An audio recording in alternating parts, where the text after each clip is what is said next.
video, can you really reverse kidney disease stage 5 with just a few changes to your diet? To answer this question, we will take a look at an incredible case study. This is the story of a patient who went from a GFR of 13, aka on the brink of dialysis, to a GFR of 18, aka a huge improvement, simply by eating foods like okra, beets, cherries, and more. Catherine here, I'm a doctor of natural medicine. Today's video is all about the dietary changes you need to make if your goal is to reverse the decline of your kidney function. And guys, this isn't just theory. I'm basing today's advice on a published case report from a prestigious medical journal. And here's the focus: how to avoid dialysis. And what makes this study truly special is that its findings are applicable to nearly all CKD patients. Why? Because the more advanced your kidney disease is, the harder it is to improve. So, if certain dietary changes work for someone in stage 5 CKD, it's almost guaranteed they will work in stage 3 or 4 as well. Want more proof? Ask some of my patients and my followers. I mean, the fact that there are patients out there, real people, who are able to defy all odds and stop or even reverse kidney decline even in stage 5, that should inspire everyone. It's not just about hope, it's about action. So, with that goal in mind, there are 3 essential rules every patient needs to follow to turn the diet into the most powerful weapon against kidney disease. Let's see what they are. Number 3, focus on foods that double as medicine. Now, this is the first thing to learn from the case of the patient that improved his kidney function by 38.5% in stage 5 and was able to keep his improvement for at least 3 years. So this patient is 81 years old and has a medical history as long as the wait time of the United Healthcare Insurance Hotline. Yeah, this is what we call polypharmacy. And well, let's just say that polypharmacy never makes things any easier.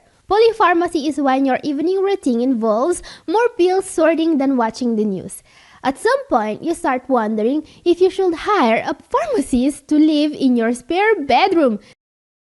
But what if we could use foods to replace some of these prescriptions? Well, this is actually possible. This is why the very first thing I want to focus on are those foods that can replace medications for the issues you actually have. So, let's see, for example, a food that has huge benefits for diabetes. This one decreases sugar absorption in the digestive tract, leading to a more stable blood sugar response. Yes, if you have diabetes, most fruit and vegetables are great for you, but there are only a few veggies that can really make a positive difference with diabetes. One is okra.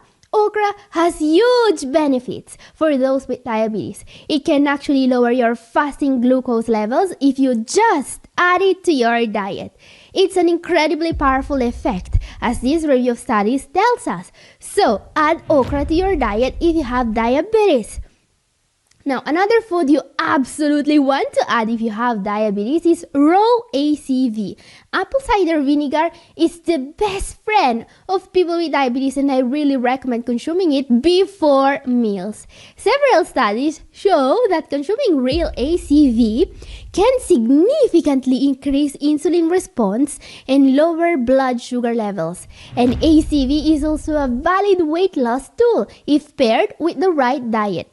In this study, the participants drank 15 milliliters of ACV with lunch and dinner. Researchers found out that they lost almost double the weight compared to the control group, which is frankly incredible and a surefire way to decrease your need for medications. Now, let's also see a food that can be medicine for people with high blood pressure.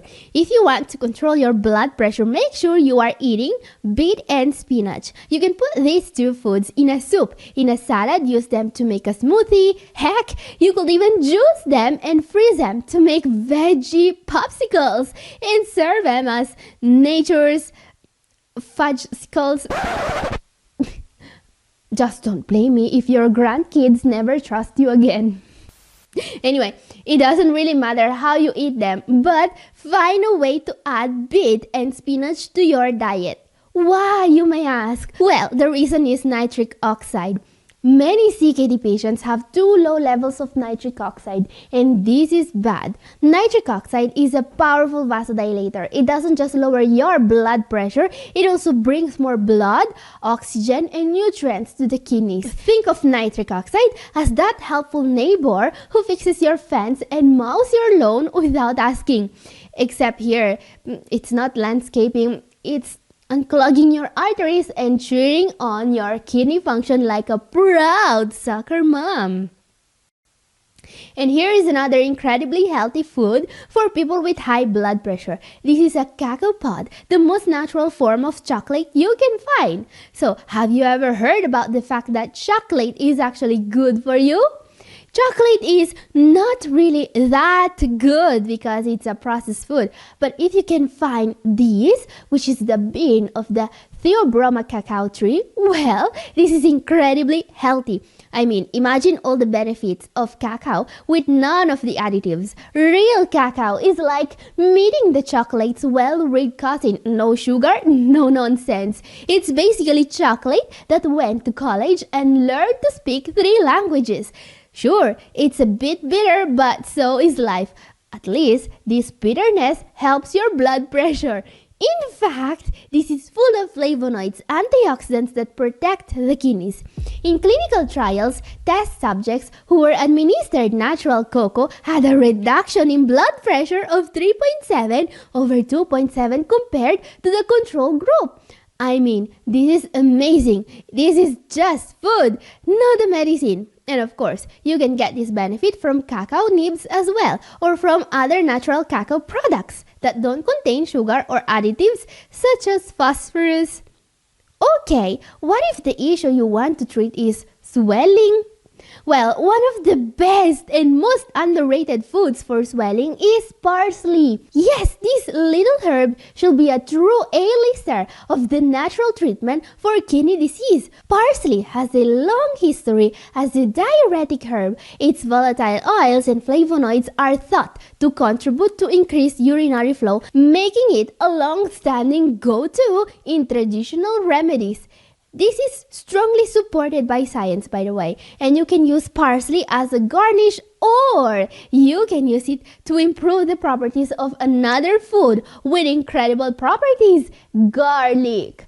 Parsley is a powerful natural deodorizer for the body. You can choose some fresh parsley after eating garlic to help freshen breath. And of course, the most well-known food for swelling is asparagus, one of the most powerful natural diuretics, which is very useful in order to help the kidneys do their job and to reduce swelling. Now, my advice with asparagus is to eat it raw if possible. Just grate some asparagus and put it in a salad. You can make nature's fudgesicles. Just saying. Okay, what if the issue to treat is proteinuria, you ask? With proteinuria, the food you always want on your table is turmeric. Turmeric is not just, one of the most powerful superfoods on earth. It has been shown in medical literature that consuming this food every day or supplementing curcumin can significantly improve your proteinuria level. Guys, I always eat turmeric because it's amazing. I really love it in my morning oats because, of course, this food has an incredibly list of health benefits. Most significant, it helps with inflammation. And I prefer to use the spice because it's always ready and it's not less potent than raw turmeric. What you should remember is to always add black pepper when you consume turmeric. Remember, turmeric and black pepper are basically the dynamic duo of kidney-friendly foods.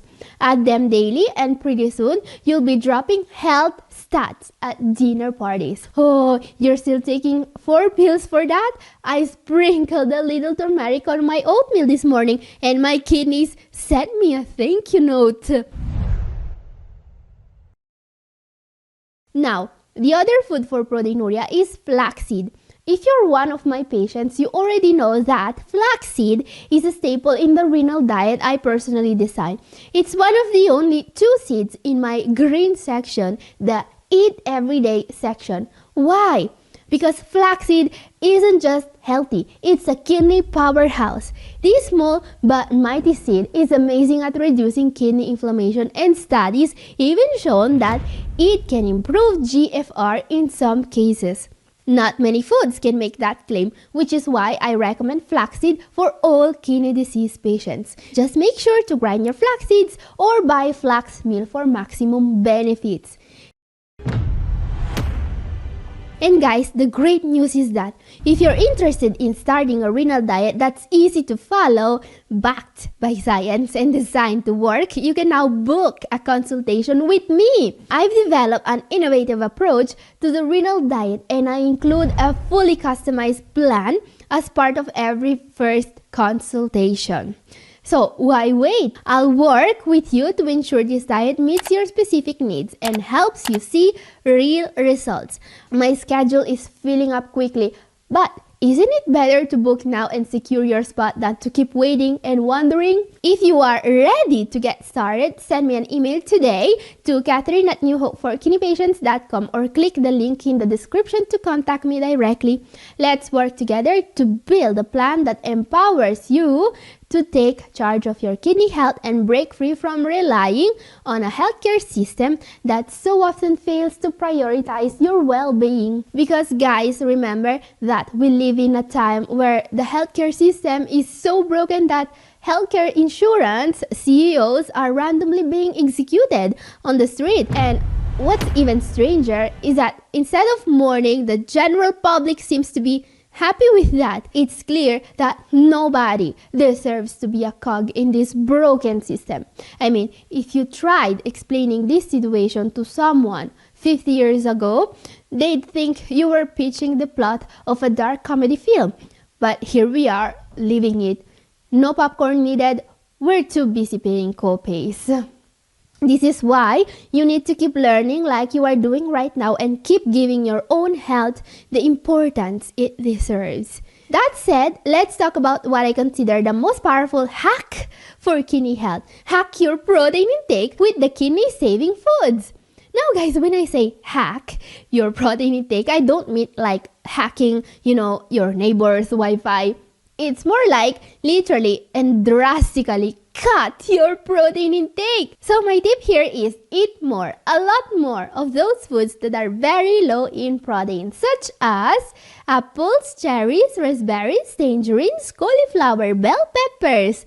No, these are not just random fruit and veggies. These are the fruit and veggies with lowest possible amount of protein compared to their caloric content, and that are also low in potassium, which means that everyone can eat them every day, even multiple times a day. And now you may ask, are these foods really going to make a difference?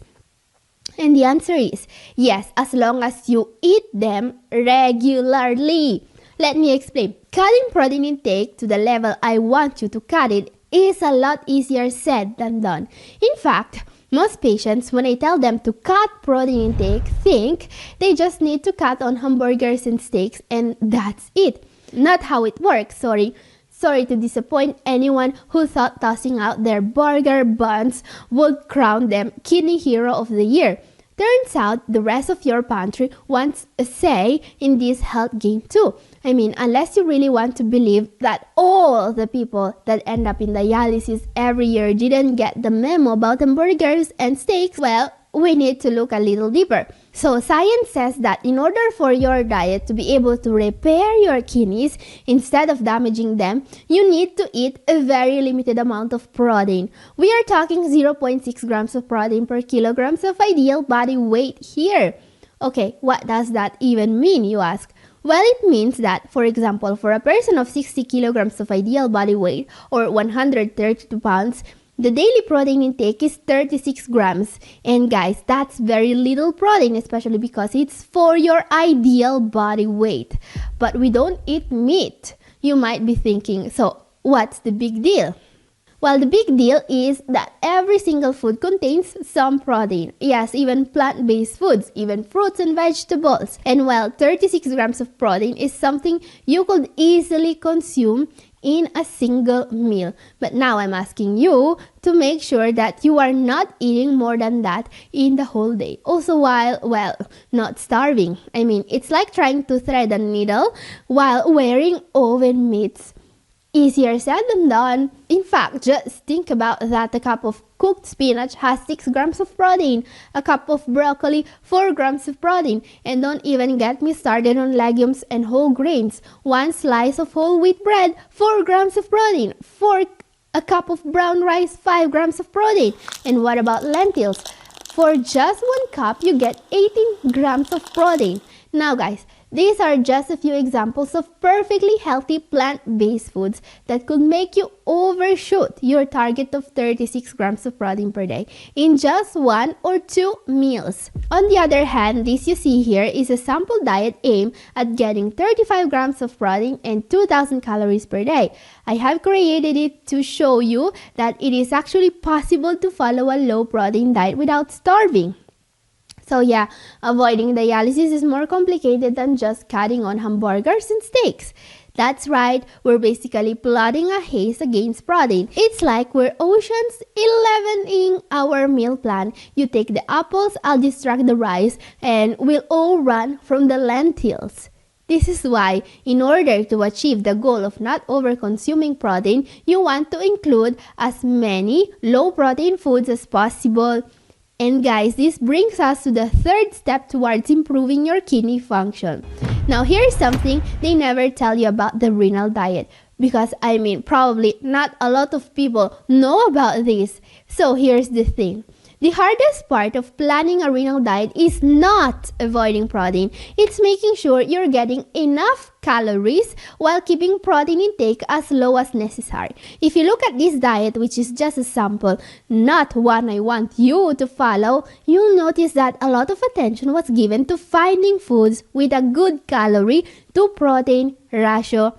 Yes, the renal diet is all about balancing enough calories and essential nutrients while restricting protein intake. And guys, I know this is starting to sound like a lecture, but I still want to ask you a question. Okay. At this rate, I half expect someone to ask if this will be on the final exam. Don't worry, I'm not grading you, but your kidneys might be. So, question, do you know how I can tell if the low-protein diet I gave one of my patients is working? Think about this for a second. What could I be looking at when I examine your lab reports in order to understand if my intervention is working? No, I don't look at your GFR or creatinine levels. There are even cases where GFR goes down instead of up when a renal diet is started. This can happen due to a reduction in glomerular hyperfiltration, which is a temporary effect. Don't worry, I won't go too deep into that. And if you guessed GFR or creatinine, that's still a fair answer. I mean, unless you're a doctor or healthcare practitioner, in which case there is one specific value in your lab reports that tells us if the diet is low enough in protein. It's your BUN. Okay, whoever said BUN, let me know in comment section. You, sir or madam, you deserve a cookie. A low-protein cookie. So, your BUN or blood urea nitrogen tells me exactly how much nitrogen, the main toxin created by protein intake, there is in your blood, which is a fancy way of saying, let's see how rebellious you've been with that fork, alright? And yeah, I'm sure that's a pickup line somewhere, but here it's pure medical business. In fact, If I start a patient on a low protein diet, I'm expecting their BUN to drop. In fact, as you can see, in the case of the stage 5 patient that avoided dialysis, the BUN went from 85 to 54 milligrams per DL. Okay. Sorry if I'm diving too deep into the science here, but I've noticed that a lot of doctors and healthcare providers watch my content, so I think this info might be useful for them. Anyway, if there is still anyone in my audience who don't hold a master's degree and that's not asleep at this point, here's the takeaway. It's incredibly important in a renal diet to ensure the caloric intake is appropriate for the patient even if kidney function doesn't improve immediately. This also means that if you're overweight, your diet should help you lose weight. That's common sense. But here's the other side of the coin. A significant number of CKD patients in advanced stages are underweight, and they absolutely cannot afford to lose any more weight. So what's the big deal? Just eat more, right? Well, it's not that simple. Designing a low-protein diet that provides enough calories to prevent weight loss is much easier said than done. And what's the solution to this incredibly complicated problem that incidentally is also of vital importance, literally? Well, I have actually talked in depth about this in my recent video. It's up here and also down in the description if you missed it. And this is all for today. Thank you for watching. God bless you all. Arrivederci. Ciao e grazie.